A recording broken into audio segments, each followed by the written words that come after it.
Spiritual channel ప్రేక్షకులందరికీ కూడా నా మనఃపూర్వకంగా నమస్కారాలు. కార్తీక మాసం యొక్క విశిష్టత ఏమిటి, ఏ ఏ దేవతల్ని ఈ మాసంలో పూజించాలి, ఎవరిని అర్చిస్తే అత్యధికమైనటువంటి శుభాలు మనుషులు పొందగలుగుతారు, ఇందులో వచ్చేటువంటి పుణ్యతిథులు ఏమిటి, వాటి విశిష్టత ఏమిటి, వీటన్నింటి గురించి సంక్షిప్తంగా మనం వివరించుకుందాం. మనం చాంద్రమానాన్ని అనుసరిస్తాం జ్యోతిష్ శాస్త్రం ప్రకారం. చాంద్రమానము అంటే చంద్రుడి యొక్క నడకను అనుసరించి, మానము అంటే కొలత అని చెప్పిన అర్థం. ఇక్కడ చంద్రుడి యొక్క ప్రయాణాన్ని గమనాన్ని అనుసరించి చెప్పేటువంటిది చాంద్రమానం. అయితే మనం ఇప్పుడు కార్తీక మాసంలో ప్రవేశించాం కాబట్టి అసలు ఈ మాసానికి ఈ పేరు ఎట్లా వచ్చింది అని నేను ఆలోచించినట్లయితే, పౌర్ణమి నాడు ఏ నక్షత్రం కనుక ఉన్నట్లయితే, 27 నక్షత్రాలలో ఏ నక్షత్రం కనుక ఉన్నట్లయితే ఆ మాసాన్ని ఆ పేరుతోనే వ్యవహరిస్తూ ఉంటారు. ఉదాహరణకి ఇది కార్తీక మాసము, కృత్తికా నక్షత్రం పౌర్ణమి రోజు కనుక ఉన్నట్లయితే ఈ మాసాన్ని కార్తీక మాసము అని చెప్పి నేను అంటాం. చిత్రా నక్షత్రం ఉన్నదనుకోండి, దాన్ని చైత్ర మాసము అంటాం. ఇట్లాగా వరుసగా నెలల యొక్క పేర్లు మనకి వాడుకలోకి వచ్చినాయి. ఈ మాసంలో ఎన్నో ప్రతిరోజు కూడా దాదాపుగా పుణ్యప్రదమైనటువంటి రోజులే.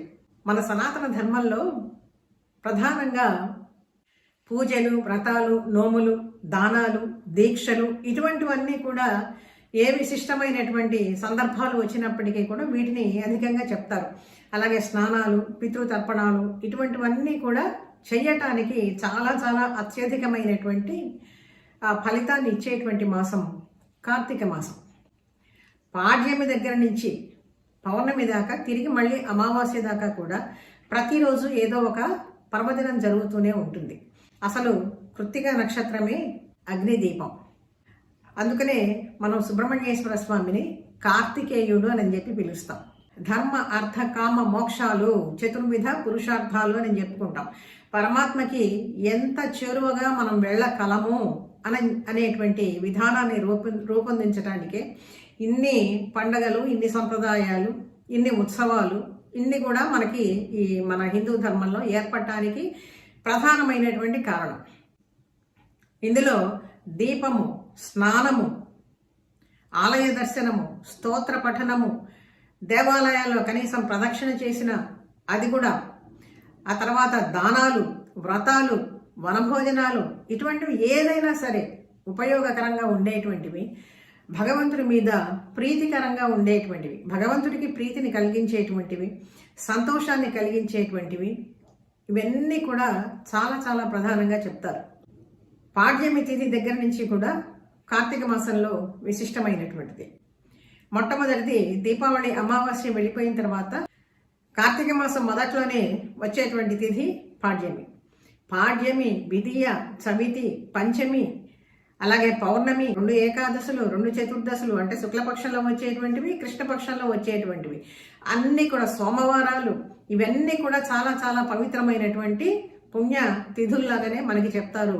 ఈ పవిత్రమైనటువంటి రోజుల్లో ఏ చిన్నది, ఒక దానం కానీ, ఒక దీపం కానీ, ఒక నోము కానీ, ఒక వ్రతం కానీ, లేకపోతే ఒక దివ్యమైనటువంటి కథ మనం పారాయణ చేయటం కానీ, ఒక స్తోత్ర పారాయణం కానీ, లేకపోతే ఏదో శ్రవణం చేయటం కానీ, గుడికి వెళ్ళి ప్రదక్షిణ చేయటం కానీ, అభిషేకాదులు కానీ, ఇటువంటివి ఏది చేసినా కూడా ఉపవాసం ఉండటం కానీ, ఇటువంటివన్నీ కూడా అత్యధికమైనటువంటి ఫలితాన్ని ఇస్తాయి. ఏ ఒక్కరోజు చేసినా కూడా మాసమంతా చేసినటువంటి ఫలితాన్ని కూడా మనకు అందిస్తాయి. అంత పుణ్యప్రదమైనటువంటి రోజులు కార్తీక మాసం. మొట్టమొదటిది బలిపాడ్యమి అని చెప్పి నేను అంటారు.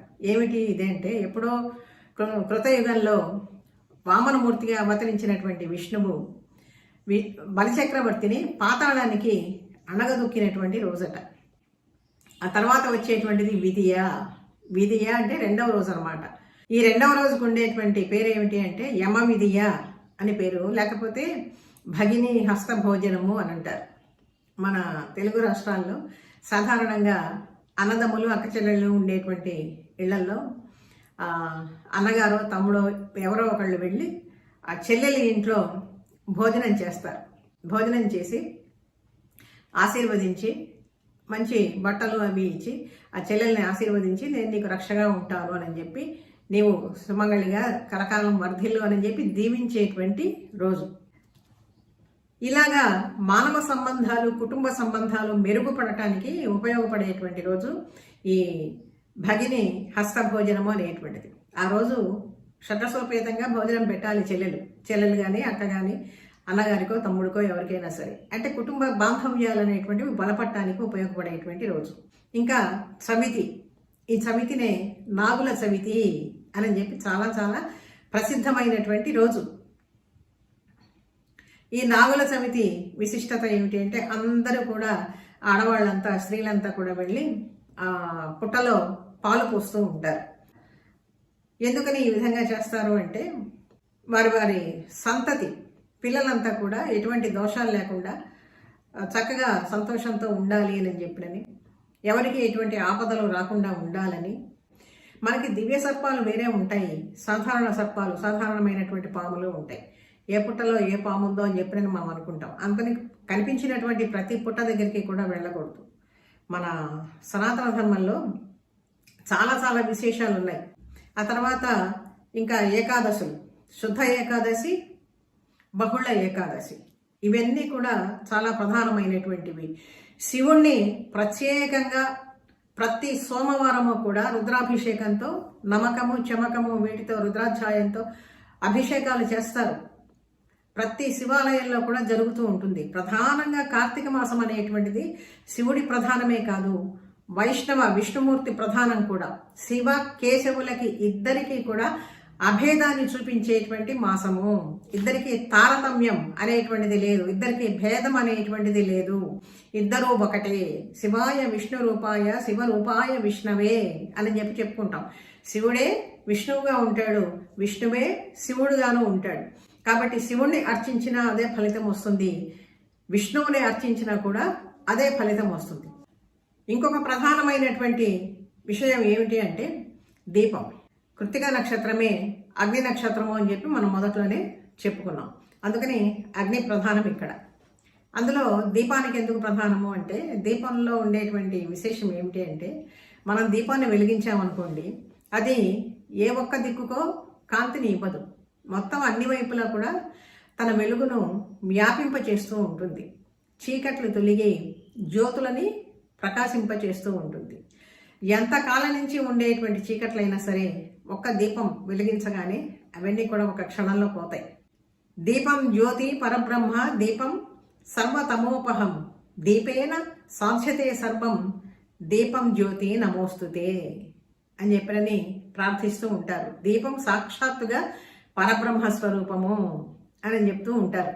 అంటే పరబ్రహ్మ ఏం చేస్తాడు, పరమాత్మ ఏం చేస్తాడు? పరమాత్మ ఎప్పుడు కూడా జ్ఞానాన్ని మనకి అందిస్తాడు, ఆనందాన్ని అందిస్తూ ఉంటాడు. చీకటిని, మనలో జన్మ జన్మల నుంచి పేరుకుపోయి ఉండేటువంటి చీకటిని నశింపచేస్తాడు పరమాత్మ. ఆ పరమాత్మ జ్ఞానం గనక మనం తెలుసుకున్నట్లయితే.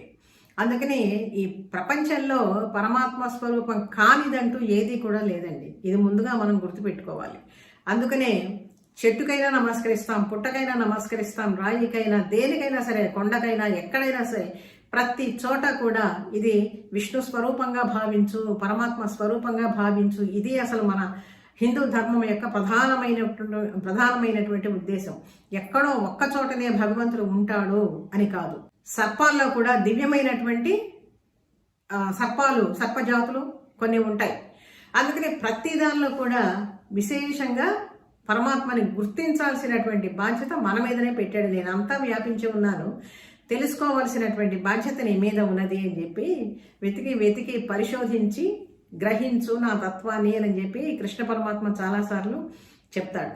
అయితే ఈ దీపం ఎలా వెలిగించాలి, ఎప్పుడు వెలిగించాలి అని అంటే సాధారణంగా ప్రదోష సమయంలో దీపం మనం వెలిగిస్తాం. ప్రదోష సమయము అంటే ఏంటి? దోషంతో కూడిందని కాదు, రాత్రి ప్రారంభం కాబోయే ముందు కాలాన్ని మనం ప్రదోష సమయము అంటాం. ఈ దీపం అప్పుడు, అది కాక ఋతువుల్ని అనుసరించి కార్తీక మాసంలో చాలా త్వరగా చీకటి పడుతూ ఉంటుంది. ఆ చీకటి ఎక్కువయ్యేటువంటి రోజులు, వెలుగు తక్కువగా ఉండేటువంటి రోజులు. అందుకని ఆ సంధ్యా దీపాన్ని మనం వెలిగిస్తాం. ఇది కూడా ఎక్కడ పెట్టాలి? దేవుడి దగ్గర పెట్టాలి, తులసి చెట్టు దగ్గర పెట్టాలి, వాకిలి ముందు పెట్టాలి. వాకిలి ముందు ఎందుకు పెట్టాలి అంటే గడప మీద పెట్టినటువంటి దీపం, గడప దగ్గర పెట్టినటువంటి దీపం బయటికి కాంతినిస్తుంది, లోపలికి కాంతినిస్తుంది. దేంతో వెలిగించాలి? ఆవు నేతితోనా, తైలంతోనా? అంటే ప్రధానంగా తైలము అంటే నువ్వుల నూనె అని అర్థం. తిలల నుంచి తీసిందే తైలము. ఇంకొక న్యాయం కూడా ఉంది మనకి. ఏమిటా న్యాయము అంటే ద్వార్దేహళి దీప న్యాయము అని. ద్వార్దేహళి దీప న్యాయము అంటే గడప మీద, ద్వారం మీద పెట్టినటువంటి దీపం బయటికి వెలుగునిస్తుంది, లోపలికి వెలుగునిస్తుంది. స్నానాలకు కూడా చాలా ప్రాధాన్యం ఈ కార్తీక మాసంలో. ఎందుకని అంటే వానలు వెనకపడతాయి. చంద్రుడిలో, చంద్రకిరణాల్లో ఔషధియుక్తమైనటువంటి గుణాలు చాలా అధికంగా ఉంటాయి. అందుకనే కార్తీక మాసంలో చంద్రుడు చాలా చాలా ఆహ్లాదకరంగా ఉంటుంది. వెన్నెల చాలా పెద్దగా కూడా కనపడతాడు చంద్రుడు. ఆ కిరణాల్లో వచ్చేటువంటి ఆ గుణాలన్నీ కూడా రాత్రిపూటనే కదా చంద్రుడు ప్రకాశించేది. అందుకని నీరు చాలా అమితంగా గ్రహిస్తుంది. అందుకని సూర్యోదయం కాకముందే ఆ నీటితో స్నానం చేయండి చెప్పని అంటారు. బావుల్లో కానీ, లేదు నదీ తీరాల్లో కానీ, సముద్ర జలాల్లో కానీ స్నానం చాలా ప్రధానం. ఎందుకంటే ఇవి అమితంగా ఆకర్షిస్తాయి, నదులు కానీ సముద్ర జలాలు కానీ. మరి అందరూ నదుల దగ్గరికి పోలేరు, సముద్రాల దగ్గరికి పోలేరు. ఇళ్లలో ఏమో ఇప్పుడు ఎక్కడ కూడా బావులు లేవు, అన్నీ మనం పూర్తిగా క్లోజ్ చేసుకున్నాము, అంతా కూడా సిమెంట్ మయము. ఎక్కడో పైన ఓవర్ హెడ్ ట్యాంక్ నుంచి మన నీళ్ళు వస్తున్నాయి. మరి దీనికి ఎలాగా? ఓవర్ హెడ్ ట్యాంక్ మీద మూత ఉంటుంది.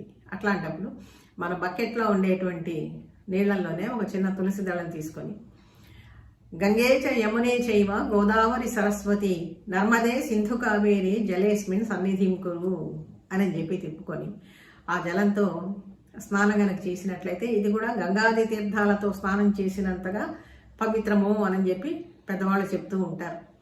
ఇక ఉపవాసాలు కూడా, ఇది కూడా ఆరోగ్య ప్రధానమేనండి. నీటికి ఎంత మంచి గుణం ఉంటుందో ఈ ఉపవాసాలకు కూడా అంతే ప్రధానం. ఎందుకని అంటే ఇప్పుడు డాక్టర్లు కూడా చెప్తూ ఉన్నారు, ఏమిటి ఇంటర్మీడియట్ ఫాస్టింగ్ అని చెప్పినవి. ఈ తగినటువంటి ఆహారం కాకుండా అమితంగా కనుక తీసుకున్నట్లయితే మన పొట్ట జీర్ణ వ్యవస్థ కొంచెం ఇబ్బంది పడుతుంది. తద్వారా ఏదో ఫ్యాట్ అనేటువంటిది చేరుతుంది అని చెప్పి డాక్టర్లు చెప్తూ ఉన్నారు కదా. వీటిని కరిగించడానికి ఆహార నియమాలు కూడా ఈ మాసంలో చాలా ప్రధానం. సాత్వికమైనటువంటి ఆహారం తీసుకోవాలి, మనస్సును ప్రశాంతంగా ఉంచుకోవాలి. ఒక్క పూట తిని రాత్రిపూట గనక భోజనం చేయగలిగినట్లయితే చాలా చాలా శ్రేష్టము. ఇది నక్తము అంటారు. ఈ నక్తాలు చేసేటువంటి వాళ్ళు, ఆ విధంగా పరమేశ్వరుణ్ణి అర్చించేటువంటి వాళ్ళు ఈనాటికే ఉన్నారు. అందుకని ఇది మన ఆరోగ్యం కోసమే ఇన్ని పండగలు, ఇన్ని వ్రతాలు, ఇన్ని నోములు, ఎన్ని రకాలుగా చెప్పినప్పటికీ కూడా మనసు పవిత్రంగా ఉంచుకోవాలి. ఈ విధంగా చేసుకున్నట్లయితే కుటుంబ సంబంధాలు బాగుపడతాయి, మానవ సంబంధాలు బాగుపడతాయి. ముఖ్యంగా వ్యక్తి నుంచి కుటుంబం, కుటుంబం నుంచి సమాజము. కాబట్టి ఇవన్నీ కూడా చక్కగా ఉండాలి అంటే శరీర మాధ్యం ఖలు ధర్మ సాధనం అని చెప్పి పెద్దవాళ్ళు చెప్తారు. ఆర్యోక్తి. అసలు శరీరం అంటూ చక్కగా ఉంటే కదా నువ్వేదన్నా ఒక ధర్మకార్యం చేయటానికి. అందుకని శరీర ఆరోగ్యం అనేటువంటిది చాలా ప్రధానం కదా అని చెప్పి ఎంత ఆరోగ్య రహస్యాలన్నీ కూడా ఇందులో పెట్టారు చూడండి. ఒక ధర్మం, ఒక ఆచారం మనకి వాడుకలోకి వచ్చిందంటే ఇవన్నీ కూడా ఉన్నాయి. ఇక దానం కూడా చాలా ప్రధానంగా చెప్తారు. ఇవ్వటం నేర్చుకోవాలి, ఎంతసేపు తీసుకోవటమే కాదు కదా. సమాజంలో మనతో జీవించేటువంటి వాళ్ళు చాలామంది ఉంటారు. ఎవరెవరి శక్తి అనుసారము భక్తిపూర్వకంగా, ప్రేమపూర్వకంగా దానం చేయాలి. ఎక్కడ నుంచి ఎక్కడ వరకు చెప్పారు అంటే ఓపిక ఉంటే భూదానం చేయి, సువర్ణ దానం చేయి, రజతం దానం చేయి, వస్త్రాలు దానం చేయి అని చెప్పి వరుసగా చెప్పుకుంటూ వచ్చారు. అయితే ఇప్పుడు సువర్ణ దానము, భూదానము ఇటువంటివన్నీ కూడా సామాన్యులు ఎవరు కూడా చేయలేరు. అందుకని వాటి జోలి మనం అక్కర్లేదు. ఏది ఉంటే అది, నువ్వు ఏది ఇవ్వగలిగితే ఇతరులకి, దేనివల్ల ఇతరులు సంతోషించగలుగుతారో ఆ విధంగా దానం చేయవచ్చు. కనీసం ఇప్పుడు దానము అంటే పశుపక్షాదులకు కూడా ఆహారం ఇవ్వటం కూడా దానం కిందే వస్తుందండి. ఒక మంచి సద్బ్రాహ్మణుని పిలిచి, సంధ్యావందనం చేసుకునేటువంటి బ్రాహ్మణుని పిలిచి స్వయం పాకం ఇవ్వటం కూడా దానమే. వస్త్రాలు దానం చెయ్యొచ్చు. అలాగే చీమలు, చిన్న చిన్న పిట్టలు ఇటువంటివి వస్తాయి, వాటికి ఆహారం పెట్టినా కూడా, పశువులకి ఆహారం పెట్టినా కూడా ఇది కూడా చాలా ఉత్తమమైనటువంటి ఫలితాన్ని ఇస్తుంది అని చెప్పారు. ఏది దానం కాదండి. వస్త్రాలు అవసరం ఉన్నటువంటి వాళ్ళకి వస్త్రదానం చెయ్యవచ్చు. ఇలాగ ఏదైనా సరే నీ శక్తి అనుసారము, నీ శక్తిని బట్టి, లేనిపోయినటువంటి ఆరాటాలకు పోయి అతిగా ఏది కూడా చెయ్యక్కర్లా. ఈ విధంగా దీపము, స్నానము, ఉపవాసము, దానము, ఇక వ్రతాలు అందరూ కూడా పౌర్ణమికి సత్యనారాయణ స్వామి వ్రతం చేసుకుంటూ ఉంటారు. ఇది అమితమైనటువంటి పుణ్యప్రదమైనటువంటి విషయం. అలాగే కేదారేశ్వర నోములు తీర్చుకుంటూ ఉంటారు. ఈ విధంగా ఎన్ని రకాలుగా చూసినప్పటికీ కూడా కార్తీక మాసంలో ఏ చిన్న కార్యం చేసినా కూడా చాలా చాలా అది పుణ్యాన్ని మనకి అందిస్తూ ఉంటుంది. సర్వత్రా కూడా వ్యాపించినటువంటి వాడు పరమాత్మ. అన్ని మాసాల్లో కూడా తానే ఉన్నాడు, ఋతువుల రూపంలో తానే ఉన్నాడు, కాలస్వరూపంలో తానే ఉన్నాడు. అర్చన ఏ విధంగా చేయాలి? మనం పెద్ద పెద్ద దేవాలయాలకి వెళ్ళలేకపోవచ్చు, రద్దీగా ఉండొచ్చు. అటువంటప్పుడు ఇంట్లో కూర్చునే ఏదన్నా స్తోత్ర పఠనం చెయ్యి. శివలింగం ఉంటే అభిషేకం చెయ్యవచ్చు. బిల్వదళ అర్చన, ప్రధానంగా బిల్వం చెప్తారండి.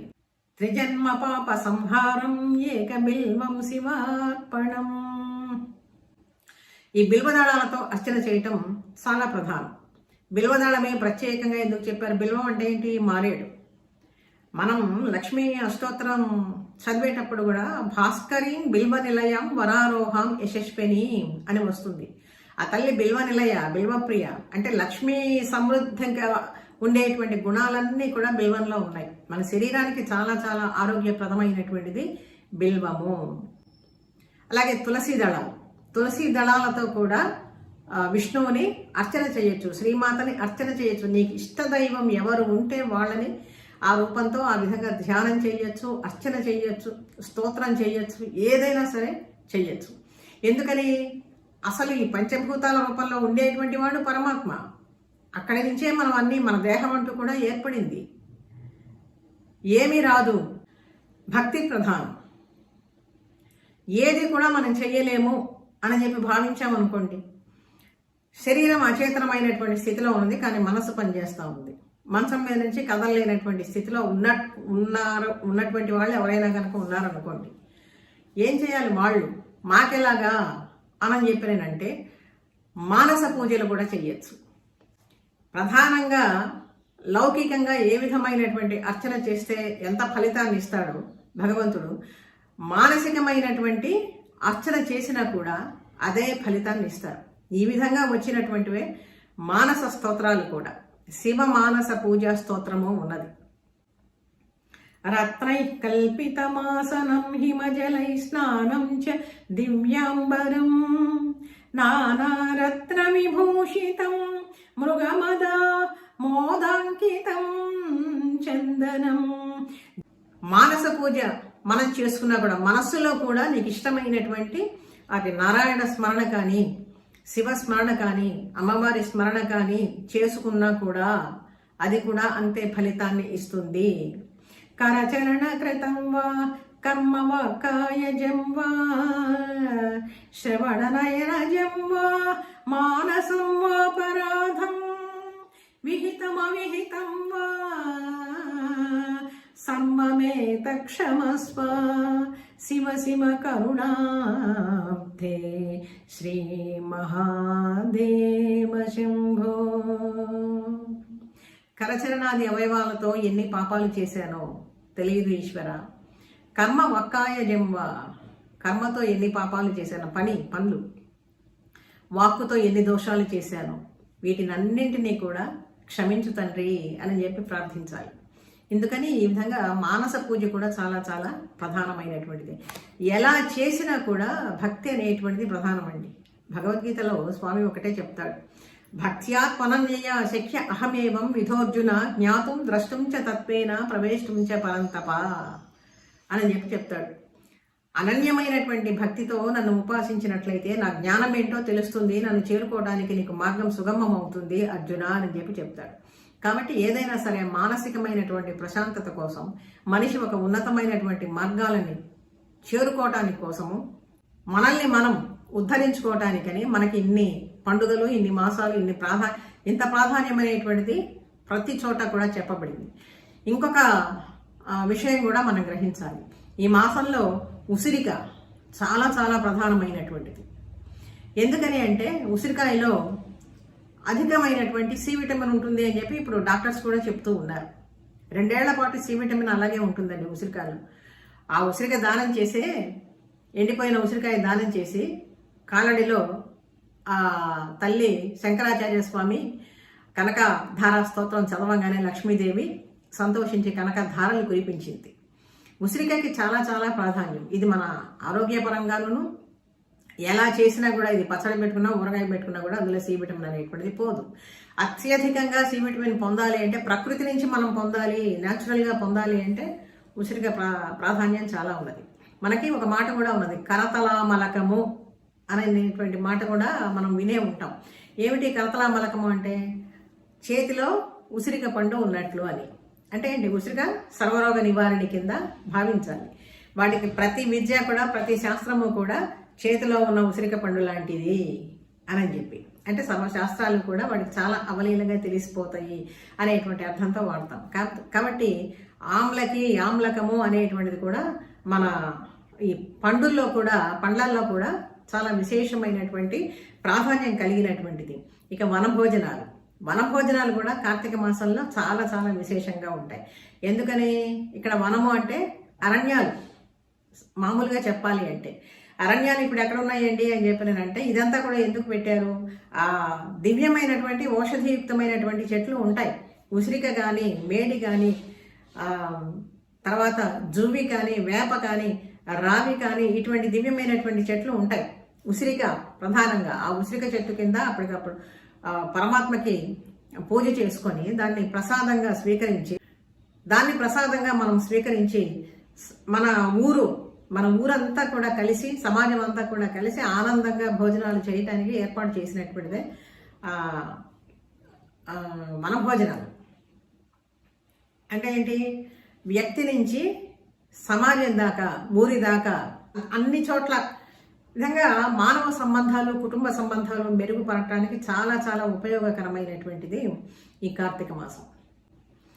ఒకటి మాత్రం తప్పనిసరిగా గుర్తుపెట్టుకోవాలి, ఇది శైవ ప్రాధాన్యమా, విష్ణు ప్రాధాన్యమా అని కాదు. ఏది చేసినా కూడా మనం సంఘ శ్రేయస్సును దృష్టిలో పెట్టుకునే మన శాస్త్రాలన్నీ కూడా చెప్తాయి. తద్వారా వ్యక్తి ఉద్ధరణ కోసం కూడా చెప్తాయి. పోతనగా లాంటి మహాకవి కూడా భాగవతంలో ఏం చెప్తాడు?